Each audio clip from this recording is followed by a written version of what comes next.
পড়ে বলছি, গান্ধারীর চোখ তো বাঁধা, কাপড় ছিল সাদা, সেই কাপড় ভিজে দরদর করে দুই চোখের পানি ছেড়ে ডাক দেয়া কয়, যুধিষ্ঠিরের বিজয়ী ভাবো, যুদ্ধে তোমাদেরই জয় হবে। জানতে চাই, ছেলের বেলায় এইরকম আশীর্বাদ আর ভাইস্তার বেলায় ওই রকম আশীর্বাদ কেন তোমার হইল? ভাইস্তা গো বলল তোমাকে যুদ্ধে জয় হবে, আর ছেলের বেলায় বলল যাগো মধ্যে পাপ আছে তারা যেন মইরা যায়। এমন আশীর্বাদ তোমার মুখে কেন আসলো? তাহলে এই দোষটা কি ভগবানের না তোমার? দাদা,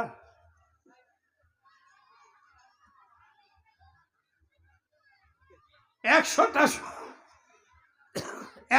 সন্তান, 100টা সন্তানের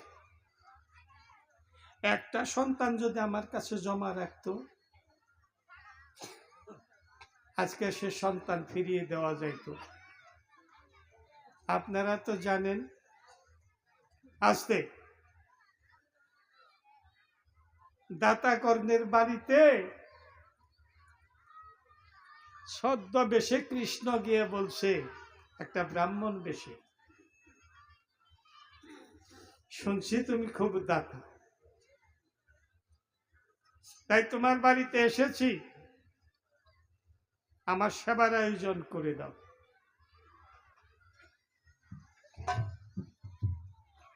কর্ণ বলল, কি দিয়ে সেবা নিবেন গোসাই?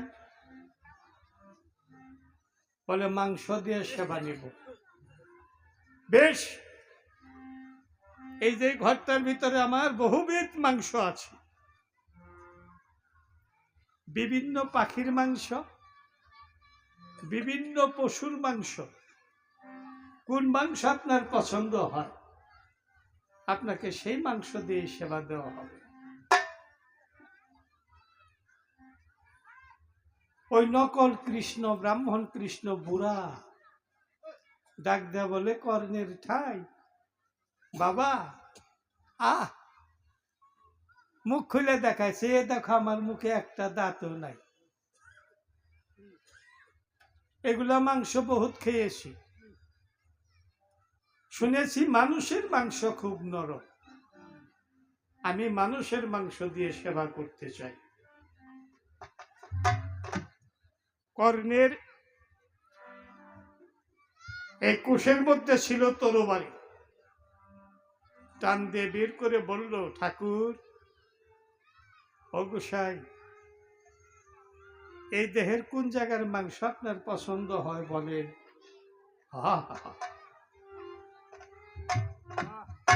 গুরু ভজন কি অত সহজ?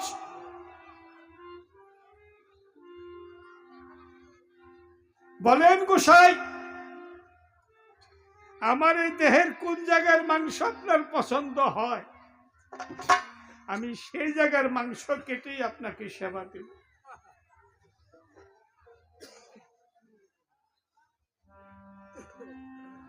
ছদ্মবেশী কৃষ্ণ বলল, না না, তোমার মাংস শক্ত হবে। যদি আমাকে মানুষের মাংসতে সেবাই দিতে চাও, 5 থেকে 7 বছর বয়সের একটি বালকের মাংস দিয়ে সেবা দাও। চেষ্টা করছি প্রভু, আপনি বসুন, আমি খুঁজে দেখি আমার এই অঙ্গরাজ্যে কেউ কারোর সন্তান বেছে কিনা, এই বছর এই বয়সে পাওয়া যায় কিনা। চতুর্দিকে লোক লাগিয়ে দিল, সব লোক ফিরে আসলো, না না, কেউ সন্তান বেচবে না। কে বেচতে চায় সন্তান? একটা মুরগির বাচ্চা যদি ছিলে নিয়ে যায়, জানে মুরগি জানে উদ্ধার করতে পারবো না, তাও পিছনে পিছনে উড়ে যায় বাচ্চার মায়ায়। যত দিন দরিদ্র ভিক্ষা করে খাক না কেন, সন্তান কেউ বেচতে চায় না। ঘুরে এসে বলল যে না, সন্তান পাওয়া গেল না। অতীত বলল তাহলে আমি যাই। যাওয়ার আগে একটা কথা স্মরণ করিয়ে যাই, কর্ণ, আমি তো জানি তোমার একটা ছেলে আছে, তার 7 বছর বয়স পূর্ণ হয় নাই, নাম তার বৃষকেতু।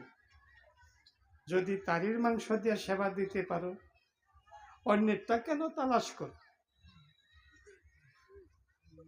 কর্ণ ধ্রুম করে চরণের মধ্যে পড়ে গিয়ে বলল, গোসাই গো, সন্তান তো আমার একা না, আমার 4 অংশ, আমার স্ত্রীরও 4 অংশ। একটু সময় দেন, আমি আমার স্ত্রীর কাছে জিজ্ঞেস করে আসি। যাও যাও।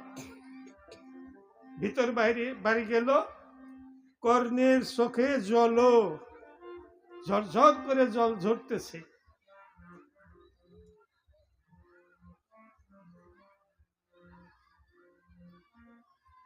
স্বামী পদ্মা বলছে, তার স্ত্রীর নাম পদ্মা। স্বামীকেও, তোমার চোখে জল কেন, পানি কেন? বলে, আর বললো না, এরকম এক রাক্ষস গোসাইয়ের পালাই করে গেছে।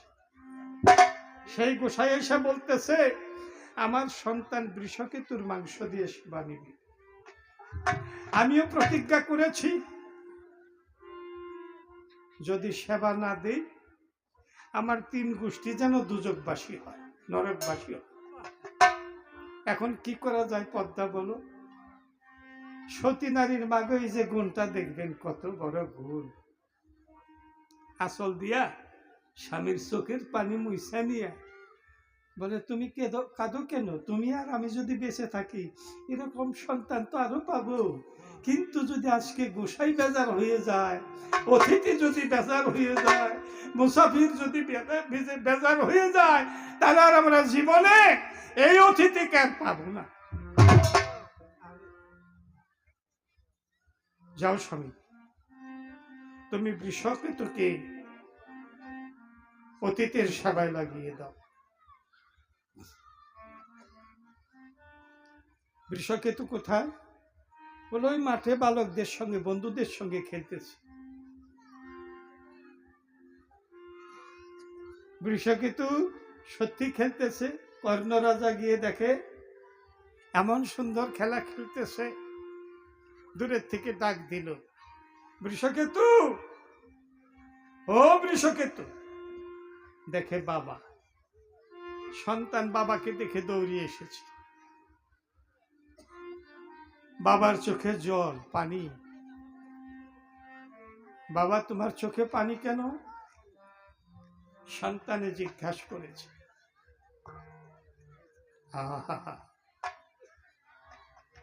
পিতা সন্তানকে বলছে, বাবারে, একটা মুসাফির আমার বাড়িতে আসছে, একটা অতিথি, সে মানুষের মাংস, অর্থাৎ মানে তোমার মাংস দিয়ে সে সেবা করবে, তাই তোমাকে অতীতের সেবায় কেটে সেই মাংস দিয়ে অতীতকে সেবায় দেওয়া হয়।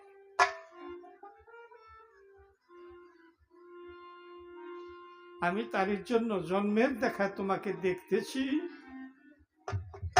আর আমি কাঁদতেছি। জ্ঞানী বাবা মায়ের সন্তান জ্ঞানী হয়। যে ধ্যান ধারণা করে যে ব্যক্তি সন্তানকে জন্ম দেয়, সেই রকম সন্তানই তার জন্মায়। একটা মূল্যবান কথা বললাম, সন্তান জন্ম দেওয়ার সময় যদি স্বামী স্ত্রী আল্লাহ রসুলের গুণগান গায়, সেখানে সন্তান জন্ম নিলে সেটা তখন আল্লাহর ওলি হয়ে যায়। একটা পীর মুর্শিদের কথা যদি ভাবে, সন্তান সেই রকমই হবে। বিছনায় আপনার সঙ্গে টাকা নাই, বিছনায় টাকা নাই, সন্তান জন্ম দিলেন, ওইটা দরিদ্র হবেই হবে। সন্তান জন্ম দেওয়ার সময় সাথে টাকা থাকে না, অন্তত বিছনার নিচে টাকা রাখা চাই। মনে রাখবেন, যারা জন্ম দিছেন তারা তো দিছেন, নতুন প্রজন্ম আছেন যারা, আমার এই কথাটা স্মরণ রাখবেন, তারা একটা দরিদ্র মানুষও হবে না যদি এই ভুল না করেন।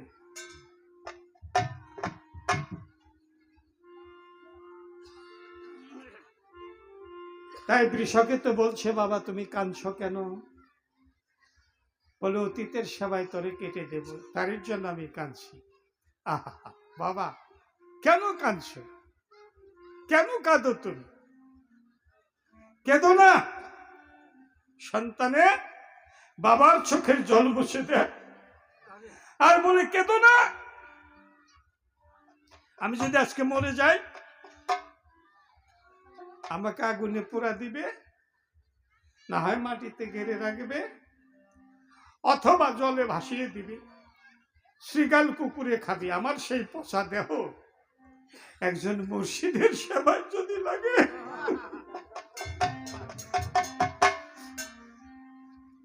আমার সেই দেহ,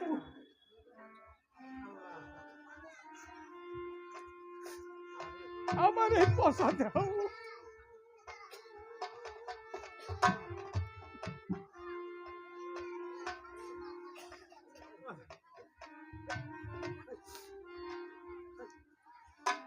আমার এই পচা দেহ যদি একটা মহতের সেবায় লাগে, বাবা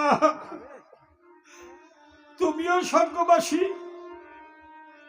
আমিও স্বর্গবাসী হব, আমার 7 পুরুষ বেহেশতবাসী হবে, তারির দোয়া। তুমি আর কেঁদো না বাবা।